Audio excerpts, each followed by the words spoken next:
Good morning everyone, welcome to knowledge account. আমরা দেখব 18th মে 2025 এর ডেলি কারেন্ট অ্যাফেয়ার্স, তার সাথে সাথে রিলেটেড স্ট্যাটিক জিকেগুলো। আজকের ফার্স্ট কোয়েশ্চেন, ভারতের 86তম দাবা গ্র্যান্ডমাস্টার কে? আর শ্রীহরি ভারতের 86তম দাবা গ্র্যান্ডমাস্টার রয়েছে। দাবা গ্র্যান্ডমাস্টার থেকে কোয়েশ্চেন তোমাদের আসে, তো দেখে নাও। তামিলনাড়ুর বাসিন্দা এই আর শ্রীহরি, তো ইনি 86তম দাবা গ্র্যান্ডমাস্টার হয়েছেন। আর তামিলনাড়ুর শ্যামানিখিল ভারতের 85তম দাবা গ্র্যান্ডমাস্টার। 2025 সালের 6 থেকে 15 মে সংযুক্ত আরব আমিরাতের আল আইনে এশিয়ান ইন্ডিভিজুয়াল মেন্স দাবা চ্যাম্পিয়নশিপ অনুষ্ঠিত হয়েছিল। ভারতীয় দাবা খেলোয়াড় আর গ্র্যান্ডমাস্টারের নামগুলো দেখে নাও। প্রথম দাবা গ্র্যান্ডমাস্টার হয়েছিলেন বিশ্বনাথন আনন্দ 1988 সালে। প্রথম মহিলা 2002 সালে হয়েছিলেন কোনেরু হাম্পি। সেই সময় তিনি 15 বছর বয়সে বিশ্বের সবচেয়ে কম বয়সী মহিলা দাবা গ্র্যান্ডমাস্টার ছিলেন। বর্তমানে ভারতে 3 জন মহিলা গ্র্যান্ডমাস্টার রয়েছেন, কোনেরু হাম্পি, দ্রোণাভল্লী হরিকা এবং আর বৈশালী। প্রথম আন্তর্জাতিক মাস্টার ম্যানুয়েল অ্যারন 1961 সালে পেয়েছিলেন। 1979 সালে আন্তর্জাতিক মাস্টার খেতাব অর্জনকারী প্রথম মহিলা জয়শ্রী খাদিকার। কোন খেলায় ইয়েলো রেটিং পয়েন্ট ব্যবহার করা হয়? ইয়েলো রেটিং পয়েন্ট ব্যবহার করা হয় দাবায়। 2025 সালে 12 বছর পর কোথায় পুষ্কর কুম্ভ মেলা অনুষ্ঠিত হবে? দেখো, পুষ্কর কুম্ভ মেলা এটা হবে কেশব প্রয়াগে। উত্তরাখণ্ডের চামোলি জেলার মানা গ্রামে কেশব প্রয়াগে পুষ্কর কুম্ভ শুরু হয়েছে। প্রতি 12 বছর অন্তর যখন বৃহস্পতি মিথুন রাশিতে প্রবেশ করে, তখন মানায় অলকানন্দা এবং সরস্বতী নদীর সঙ্গমস্থলে পুষ্কর কুম্ভ অনুষ্ঠিত হয়। কেশব প্রয়াগ হচ্ছে অলকানন্দা এবং সরস্বতী নদীর সঙ্গমস্থল। দক্ষিণ ভারত থেকে বৈষ্ণব সম্প্রদায়ের মানুষ এই উৎসবে অংশগ্রহণ করে। পরের প্রশ্নে যাবার আগে সবাইকে জানিয়ে রাখি, তোমাদের এপ্রিল মাসের মান্থলি কারেন্ট অ্যাফেয়ার্স এবং প্রত্যেক বছরের মানে মান্থলি আর ইয়ারলি কারেন্ট অ্যাফেয়ার্সগুলো তোমরা আমাদের অ্যাপের ইবুক সেকশন থেকে কালেক্ট করতে পারবে।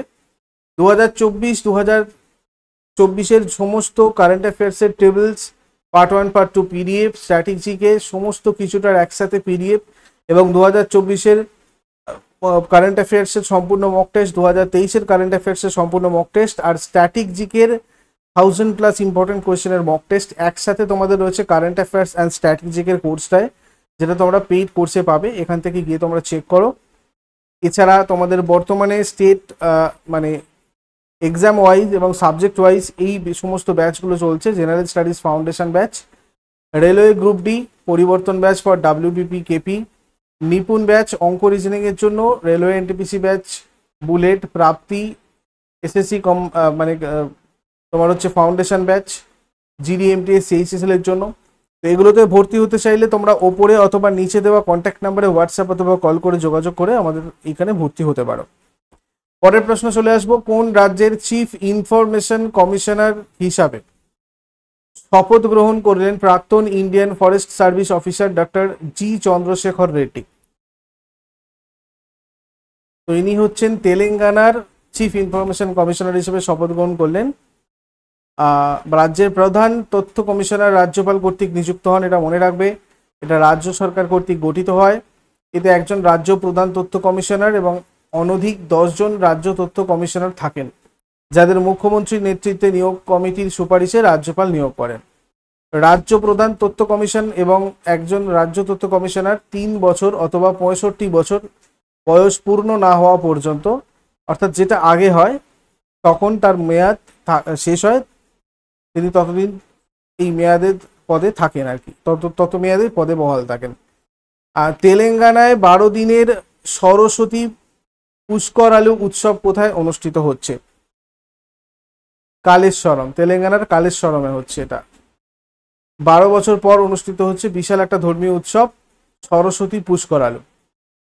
সময়কাল হচ্ছে 12 দিন। স্থান কালেশ্বরম, জয়শঙ্কর, ভূপাল পল্লী জেলা, তেলেঙ্গানা। মন্দির শ্রী কালেশ্বর শ্রী মুক্তেশ্বর স্বামী মন্দির। নদী পূজা, ভূগর্ভস্থ সরস্বতী নদীকে এটা উৎসর্গীকৃত। সঙ্গম, ত্রিবেণী সঙ্গমের সঙ্গমস্থলে সরস্বতী গোদাবরী প্রাণহিতা। উদ্বোধনী অনুষ্ঠান গণপতি পূজা দিয়ে এটা স্টার্ট করা হয়েছে। কালেশ্বরম মহারাষ্ট্রের গাডচিরোলি জেলার কাছে রয়েছে। তারপরে গুজরাটে নতুন অপরাধ প্রতিরোধ পোর্টালগুলি কে চালু করেছেন? নতুন অপরাধ প্রতিরোধ পোর্টালগুলো চালু করেছেন ভূপেন্দ্র প্যাটেল। ভূপেন্দ্র প্যাটেল গুজরাটের মুখ্যমন্ত্রী গুজরাটের অপরাধ প্রতিরোধের উন্নতির লক্ষ্যে দুটো নতুন পোর্টাল চালু করেছেন। এই পোর্টালগুলোর লক্ষ্য নাগরিক কেন্দ্রিক পরিষেবা উন্নত করা এবং সরকারি দপ্তরে জনসাধারণের আস্থা বৃদ্ধি করা। এই পোর্টালগুলির লক্ষ্য অপরাধ প্রতিরোধের জন্য প্রযুক্তির সর্বাধিক ব্যবহার করা এবং ব্যক্তিগতভাবে থানায় যাওয়ার সংখ্যা কমানো। সাইবার অপরাধে অর্থ হারানো নাগরিকদের অর্থ ফেরত দ্রুত করার জন্য তেরা তুঝকো অর্পণ নামের সাইবার ক্রাইম রিফান্ড পোর্টাল চালু করা হয়েছিল। অমিত শাহ কেন্দ্রীয় স্বরাষ্ট্র এবং সহযোগিতা মন্ত্রী 3 অক্টোবর 2024 আহমেদাবাদে তেরা তুঝকো অর্পণ পোর্টাল চালু করেছিলেন। এই পোর্টালগুলোর লক্ষ্য মানব হস্তক্ষেপ কমানো এবং সুশাসন আর স্বচ্ছতা বৃদ্ধি করা। আই প্রগতি পোর্টাল এফআইআর তদন্তের অগ্রগতি সম্পর্কে সময়োপযোগী আপডেট সরবরাহ করে। ইগুজকপ সিস্টেম এখন তদন্তের গুরুত্বপূর্ণ পর্যায়ে সম্পন্ন হলে অটোমেটেড এসএমএস নোটিফিকেশন অভিযোগকারীদের কাছে পাঠায়। নিম্নলিখিত কোন সংস্থা হোয়াটসঅ্যাপের মাধ্যমে প্রিমিয়াম পেমেন্ট ফ্যাসিলিটি চালু করেছে? LIC, life insurance corporation. ভারতের বৃহত্তম বীমা সংস্থা। এর প্রতিষ্ঠা হচ্ছে 1956 সালে 1 সেপ্টেম্বরে। হেডকোয়ার্টার মহারাষ্ট্রের মুম্বাইয়ে। চেয়ারপারসন সিদ্ধার্থ মহান্তি। নেক্সট, ভারতের প্রথম হাইড্রোজেন চালিত ট্রাক কোন রাজ্যে চালু হয়েছে? ছত্তিশগড়ে চালু হয়েছে ভারতের প্রথম হাইড্রোজেন চালিত ট্রাক। আদানি গ্রুপ ছত্তিশগড়ে খনির সরবরাহের জন্য হাইড্রোজেন চালিত ট্রাক চালু করেছে খনি শিল্পের লজিস্টিক্সে পরিবেশ বান্ধব পরিবহন ব্যবস্থা প্রবর্তনের জন্য। এই ট্রাকটা 40 টন পর্যন্ত পণ্য বহন করতে পারে এবং 200 কিলোমিটার পর্যন্ত রেঞ্জ প্রদান করে। এই পদক্ষেপটা খনি শিল্পের কার্বন নিঃসরণ কমাতে গুরুত্বপূর্ণ পদক্ষেপ। তারপরে কুহু ফাইন্যান্সের নতুন সিএফও কে হয়েছেন? বিনীত মহাজন কুহু ফাইন্যান্সের নতুন সিএফও হয়েছেন। কুহু ফাইন্যান্সের চিফ ফিনান্সিয়াল অফিসার হিসেবে নিযুক্ত করা হয়েছে বিনীত মহাজনকে। কুহু ফাইন্যান্স একটা শিক্ষা বিষয়ক ডিজিটাল ঋণদাতা স্টার্টআপ। তারপরে বিল গেটস ঘোষণা করেছেন যে তিনি 2045 সালের মধ্যে তার সম্পদের কত শতাংশ দান করবেন? 99% দান করবেন বলে তিনি ঘোষণা করেছেন। মাইক্রোসফটের সহ প্রতিষ্ঠাতা বিল গেটস ঘোষণা করেছেন যে 2045 সালের মধ্যে তিনি তার মোট সম্পদের 99% দান করে দেবেন, যেটা মানব সেবায় ব্যয় হবে। এই বিশাল দান বিল অ্যান্ড মেলিন্ডা গেটস ফাউন্ডেশনের মাধ্যমে সম্পন্ন হবে। তারপরে কোন রাজ্য সম্প্রতি মুখ্যমন্ত্রী কন্যা বিবাহ যোজনা চালু করেছে? মধ্যপ্রদেশ চালু করেছে মুখ্যমন্ত্রী কন্যা বিবাহ যোজনা। মধ্যপ্রদেশ রাজ্য সম্প্রতি মুখ্যমন্ত্রী কন্যা বিবাহ যোজনা চালু করেছে, যার লক্ষ্য দরিদ্র, নিঃস্ব, বিধবা এবং পরিত্যক্ত মেয়েদের জন্য গণবিবাহের আয়োজন করা, যেটা দীনদয়াল অন্তর্দয় মিশনের মাধ্যমে বাস্তবায়িত হয়।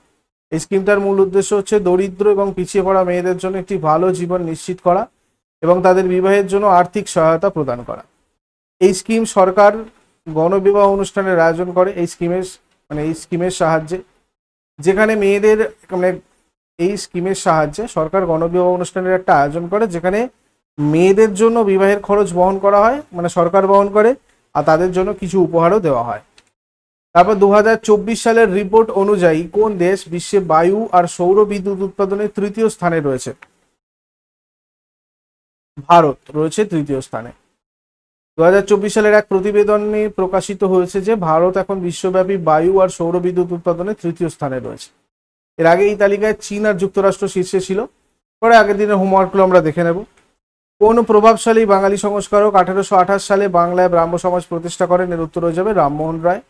আর 1930 সালে কোন ঘটনাটি দীনেশ গুপ্ত, বাদল গুপ্ত এবং বিনয় বোসকে ফাঁসির সাজার দিকে পরিচালিত করেছিল? এর উত্তর হয়ে যাবে রায়টার্স বিল্ডিং অভিযান।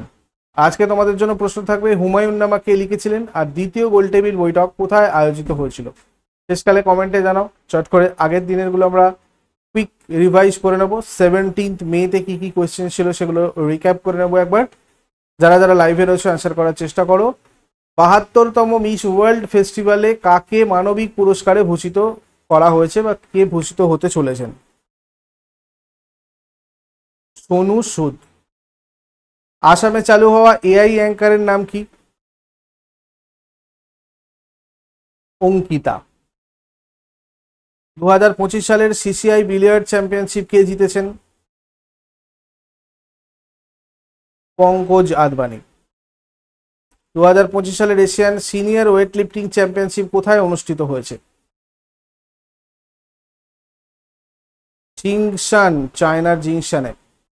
2025 সালের বিশ্ব অ্যাথলেটিক্স চ্যাম্পিয়নশিপ কোন দেশ আয়োজন করবে? টোকিও, জাপানের টোকিও। দিল্লি পুলিশ কর্তৃক চালু করা ন্যায়ী দিশা উদ্যোগের মূল উদ্দেশ্য কি? স্কুল ছুটদের শিক্ষা বা দক্ষতা প্রশিক্ষণ কর্মসূচিতে পুনরায় যোগদানে সহায়তা করা। 2025 সালের 12 থেকে 18 মে পর্যন্ত জাতিসংঘের বিশ্ব সড়ক নিরাপত্তা সপ্তাহের কোন সংস্করণটি পালিত হচ্ছে? 8ম সংস্করণ। কোন দেশ বিশ্বের প্রথম দেশ যারা তাদের জাতীয় পর্যটন পরিষেবায় ক্রিপ্টোকারেন্সি পেমেন্ট একীভূত করেছে? ভুটান। কাং চাইংকে হারিয়ে আর্চারি বিশ্বকাপে ভারতের প্রথম মহিলা রিকার্ভ পদক কে জিতেছেন? দীপিকা কুমারী। ভারতের দীর্ঘতম এবং কেরালার রামসার সাইট হিসেবে পরিচিত কোন হ্রদটি বর্তমানে মারাত্মক পরিবেশগত অবক্ষয়ের সম্মুখীন? ভেম্বনাথ হ্রদ। কোন ভারতীয় বিজ্ঞানী 2025 সালের গ্লোবাল এনার্জি পুরস্কার পেয়েছেন? ডক্টর রাজেশ গুপ্ত। এগুলো ছিল তোমাদের আগের দিনের কোয়েশ্চেন। ইউজফুল বলে মনে হলে লাইক করো, শেয়ার করো, কমেন্ট করে ফিডব্যাক জানাও। আর প্রতিদিন সকাল 6টার সময় ডেইলি কারেন্ট অ্যাফেয়ার্সের আপডেটের জন্য নলেজ অ্যাকাউন্টকে সাবস্ক্রাইব করে বেল আইকন প্রেস করে অলে ক্লিক করে রাখো। Thank you so much, take care, have a great day.